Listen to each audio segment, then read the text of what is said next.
Você já imaginou um cientista,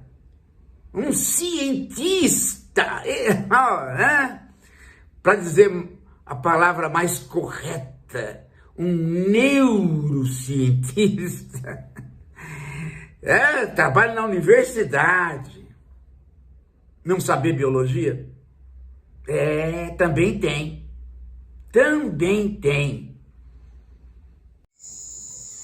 Sábado, 20 de setembro de 2025, 15 para as 8 da noite. Aí é que a coisa pega, não? Hoje, chega aqui para mim, na Folha de São Paulo, aliás, não chegou pela Folha de São Paulo, chegou porque um professor me perguntou. Me chegou aqui um negócio que é assim, sabe quando dá aquela canseira? Você fala assim, eu tô cansado. Olha só esta coisa vinda da tal de... Olha só, aqui ó, eu vou até olhar de novo, porque eu não tô acreditando. Aqui ó, Suzana Herculano Rosel. Pois é, eu nem conhecia essa Suzana Herculano. Parece que ela é bem respeitada entre os neurocientistas. Mas esse artigo da Folha de São Paulo é uma coisa de louco. Vamos ver o que o professor Paulo fala sobre ele, depois a gente lê o artigo em voz alta. Bióloga e neurocientista sim, não pode estar no Brasil, da Universidade de Vanderbilt, nos States. Sim, uma universidade muito boa. Tem até amigos que são. Bióloga e neurocientista. Aí, sabe o que eu descobri? Que ela não sabe o beabá de colégio a respeito do Darwin, a respeito da teoria da evolução. Conexões partidas na medula não se reconectam. Mas não é porque a reconexão seria ruim. Dentro da medula, as células gliais lesionadas secretam substâncias que inibem a extensão dos axônios e formam uma cicatriz. Artigo de Suzana Herculano, publicado dia 18 de setembro de 2025, na Folha de São Paulo. Darwinistas de plantão, respondam essa. Se tudo que existe na vida serve para alguma coisa, porque é fruto de seleção natural, então o que tem de bom ou útil no fato de a medula espinal machucada não se recuperar sozinha? Ela foi comentar uma descoberta de uma colega dela. Claro, né? Ela não pode falar de ninguém que descobriu alguma coisa que não seja colega dela. Minha colega estudou comigo e tal, agora descobriu não sei o quê. Só que em vez dela comentar o feito da colega, ela quer ser, né? Ela precisa aparecer no jornal, ela precisa mostrar, né, que ela é alguma coisa. Então ela inventou de começar o artigo e terminar dizendo que a descoberta da colega destrói a teoria darwinista. O professor Paulo, ele tem feito várias críticas a esses neurocientistas que eles falam o cérebro quer tal coisa. Em vez de falar a mente ou o ser humano ou a pessoa, né? eles falam o cérebro. E esse pessoal tá ganhando grandes espaços aí na mídia para falar bobagem. Só que parece que a Suzana Herculano agora passou completamente dos limites. Você encontrar uma imperfeição num certo organismo não é evidência de que a teoria evolutiva proposta por Darwin, né, e aperfeiçoada por tanta gente depois dele, esteja errada. Muito pelo contrário, as imperfeições são evidência da natureza do processo evolutivo. Eu vou ler aqui para vocês um trecho do livro-texto que eu apresento todos os anos para os meus alunos. Então, o livro é esse aqui, Ecologia de Indivíduos a Ecossistemas, de Michael Begon. É o melhor livro para se estudar ecologia no nível no nível superior e também muita gente usa em pós-graduação. Vamos dar uma olhada aqui, se os cachorros me permitirem, no capítulo 1, organismos em seu cenário evolutivo.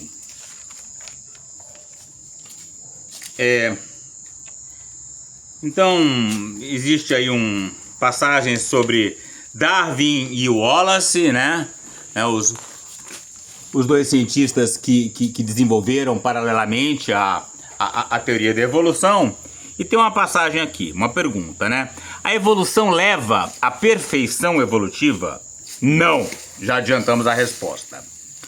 Quando nos maravilhamos com a diversidade e complexidade das especializações, existe uma tentação de considerar cada caso como um exemplo de perfeição evolutiva. Porém, isso seria um erro. O processo evolutivo atua sobre a variabilidade genética disponível.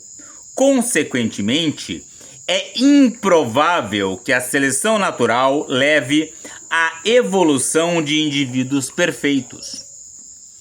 Então, a evolução lida apenas com o disponível. A seleção natural é um processo de adaptação a circunstâncias imediatas. Em vez disso, os organismos se ajustam aos seus ambientes por serem os mais aptos entre os disponíveis, ou os mais aptos até o momento. Eles não são os melhores imagináveis. Parte da falta de ajuste surge porque nem todas as propriedades atuais de um organismo se originaram em um ambiente similar, em todos os aspectos, àqueles do ambiente atual. Então, um panda se especializa em comer bambu. Isso leva a espécie a uma situação de extrema fragilidade no momento de mudanças ambientais severas. A adaptabilidade, a variabilidade, a maleabilidade ambiental é uma característica que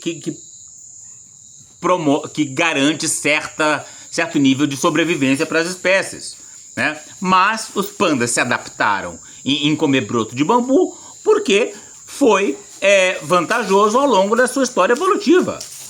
Eles não tinham como prever, a evolução não prevê nada, né? Não tinham como prever que a China hoje em dia teria 1 bilhão de pessoas e as florestas de bambu estariam em decadência. No curso de sua história evolutiva, a sua filogenia, um antepassado remoto do organismo pode ter desenvolvido um conjunto de características, a bagagem evolutiva, que restringem uma evolução futura, né? Então, a nossa bagagem evolutiva restringe a evolução dessa capacidade de recuperação da coluna vertebral. Tem vários organismos que têm uma capacidade de regeneração neuronal grande que os seres humanos não têm. Agora, se a medicina desenvolver essa capacidade, ótimo. Mas isso não depõe contra o darwinismo. Por muitos milhões de anos, a evolução de vertebrados foi limitada àquela que pode ser alcançada por organismos com coluna vertebral. Além disso, muito do que hoje entendemos como ajustes precisos entre um organismo e seu ambiente podem ser vistos como restrições. O koala vive com sucesso da folhagem de eucaliptos. Mas de outra perspectiva, ele não pode viver sem a folhagem de eucaliptos. Então, muitas vezes, os estudiosos de Darwin mostram as imperfeições como evidência da evolução, e não o contrário, como diz Suzana Herculano, que aparentemente não entende nada de evolução. Podia estar falando lá da coluna, podia estar falando da descoberta da amiga, não precisava ter se metido a falar bobagem, dizendo que esse fato ou aquele fato vai contra o darwinismo. É incrível. É porque a colega descobriu aí como fazer reconexões de medula. Conexões partidas de medula não se reconectam, né? Então, a colega descobriu como fazer isso. E aí, sabe o que ela falou?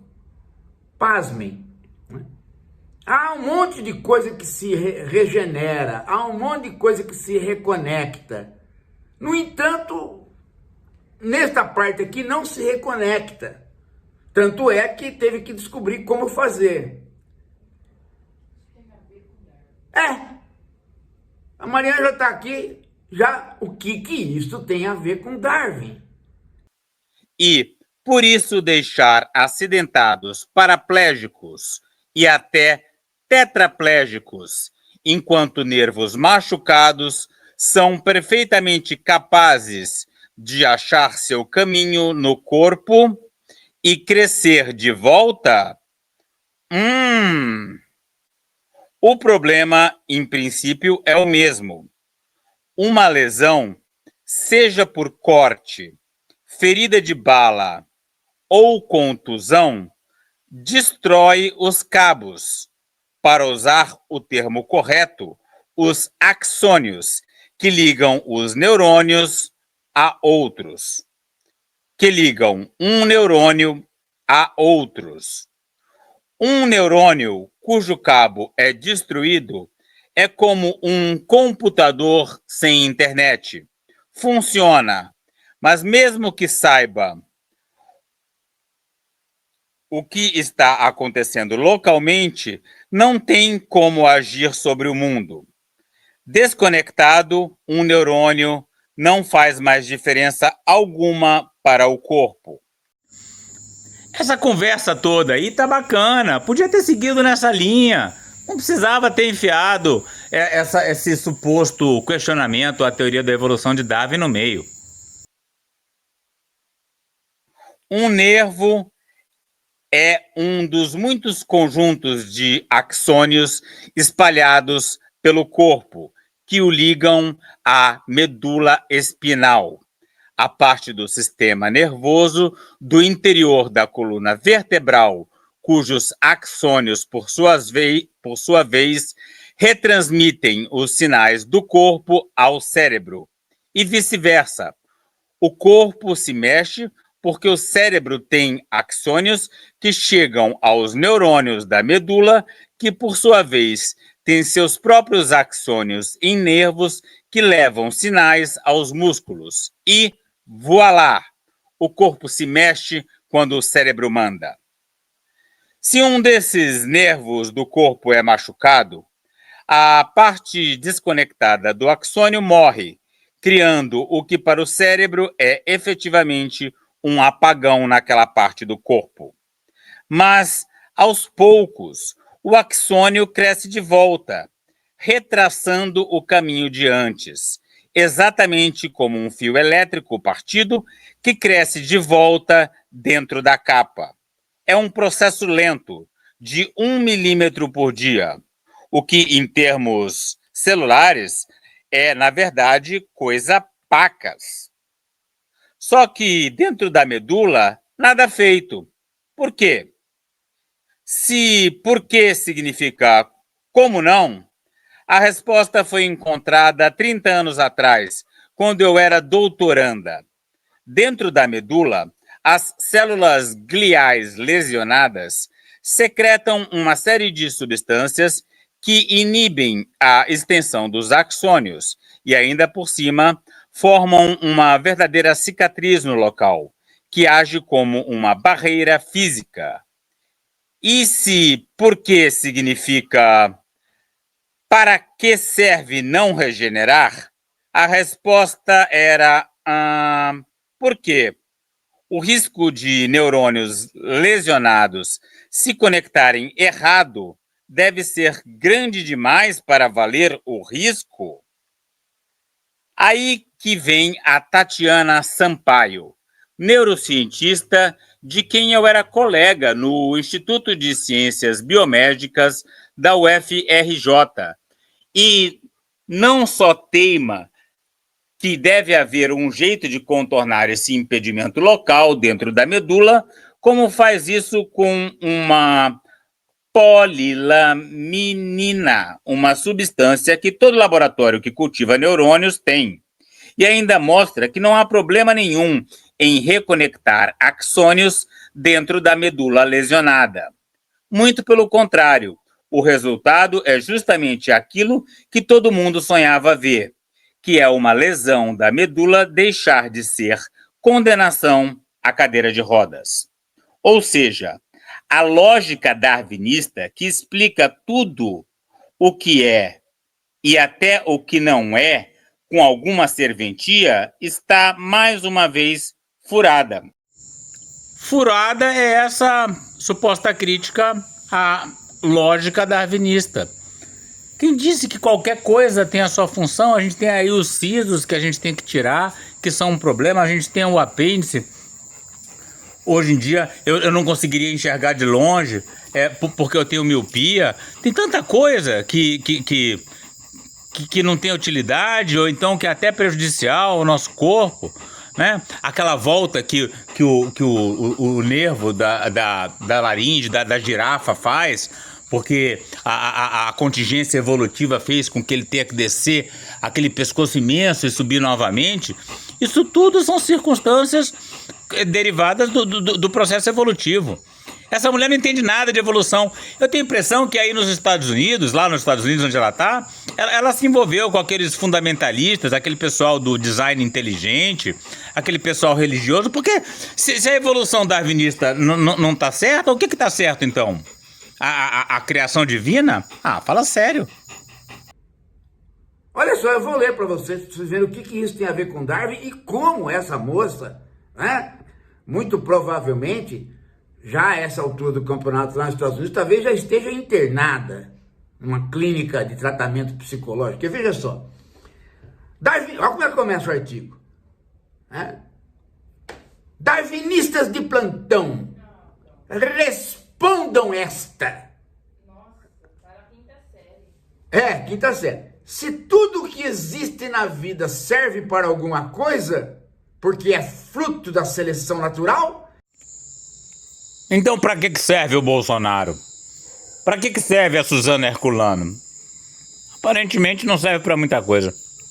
Então o que tem de bom ou útil no fato de a medula espinhal machucada não se recuperar sozinha?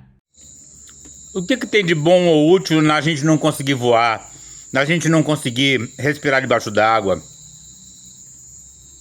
E por isso deixar acidentados, paraplégicos e até tetraplégicos, enquanto nervos machucados são perfeitamente capazes de achar seu caminho no corpo e crescer de volta.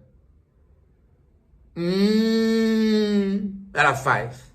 Nervo tem a nervo vasório. Algumas coisas simplesmente são como são, por contingências e limitações físicas e biológicas. E quando aparece uma cientista obstinada, a história muda e a gente fica feliz. Como a polilaminina funciona e como essa descoberta aconteceu, é uma história que eu quero contar assim que a Tatiana responder os meus e-mails. E depois desse artigo, agora é que a Tatiana não vai responder mesmo. Não, Tatiana, sai fora, Tatiana. Responde não. É roubada. Aí eu pergunto, a essa altura do campeonato, né? O que o Darwin tem a ver com isso? E desde quando teoria darwinista diz que tudo tem que funcionar? Pois é, a imensa maioria das espécies que já existiu já foi extinta porque não funcionou em alguma medida. E aí? Qual o problema? Tudo que funciona, que faz funcionar, é útil. Não tem coisa que não... Ah, tem um defeito. Como é que a seleção natural não fez isso por esta célula, se fez por outras? Ou deve ter feito por outras?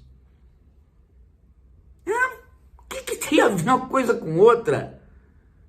Ela está achando que cada elemento do corpo é fruto da seleção natural. É assim que ela interpretou. E tem uma confusão grave aí, porque muitas vezes uma característica é selecionada e essa característica afeta outras características que não foram selecionadas. Isso é conhecido como pleiotropia, tá? Então uma mudança numa característica afeta outras partes do corpo sem que houvesse seleção natural para que essas outras partes sejam alteradas. Não, tô te falando sério, é assim que ela interpretou. Ela interpretou como se cada elemento fosse fruto da seleção natural. Ela não entendeu o que é o conjunto. Sobre isso há debates, né? Porque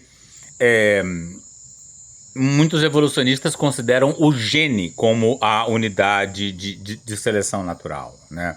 Não é o organismo, né? O que é o conjunto que o professor Paulo fala. Então, o gene é a unidade da seleção natural. Ela não entendeu que tem um monte de coisa na natureza, né, que a gente fica procurando função e é até triste quando encontra, porque é função negativa. Mas todo mundo sabe. Olha, Coisa de louco isso. Ela não conseguiu entender que a seleção natural não fica selecionando o que uma célula faz e o que outra célula faz. Ela produz uma série de seres vivos que vão... A questão é que não tem nada a ver com o Darwin. Não, o pior é que essa Tatiana deve ter ficado muito puta. Porque é uma cientista séria e que nunca quis questionar a teoria da evolução de Darwin. Então por que Suzana Herculano inventou essa história? Sabe, fala ali da descoberta da moça, da amiga, das possibilidades terapêuticas. Mas por que tinha que enfiar a teoria da evolução de Darwin no meio? Eu acho que ela está metida com aquele povo, aqueles criacionistas norte-americanos, aqueles fundamentalistas que entendem que leem a Bíblia de forma literal. E a Folha de São Paulo, hein? Por que a Folha de São Paulo publicou um negócio desse? Por que não mostrou ali pro Marcelo Leite? A Folha de São Paulo tem um pessoal bom na parte de ciência, né? Não tinha que publicar uma bobagem dessa sem consultar quem entende. É triste ver como esse jornal foi se degradando, né? Na parte política, e parece que terminou afetando também, porque uma degradação em um setor afeta a degradação em outros. E agradeço muito ao professor Paulo por ter me chamado a atenção dessa comida de bola terrível da Folha e dessas bobagens que a Suzana Herculano está falando. Me deu uma oportunidade de falar sobre evolução biológica, seleção natural, que é um dos meus assuntos preferidos, não só meu, mas de todo biólogo. Zapuka, meu Deus, Zapuka, tu, Arabamé. Para saber mais e participar dessa luta radical pelos povos indígenas, a floresta tropical e a biodiversidade de modo geral, inscreva-se no canal, deixe seu like e comentário.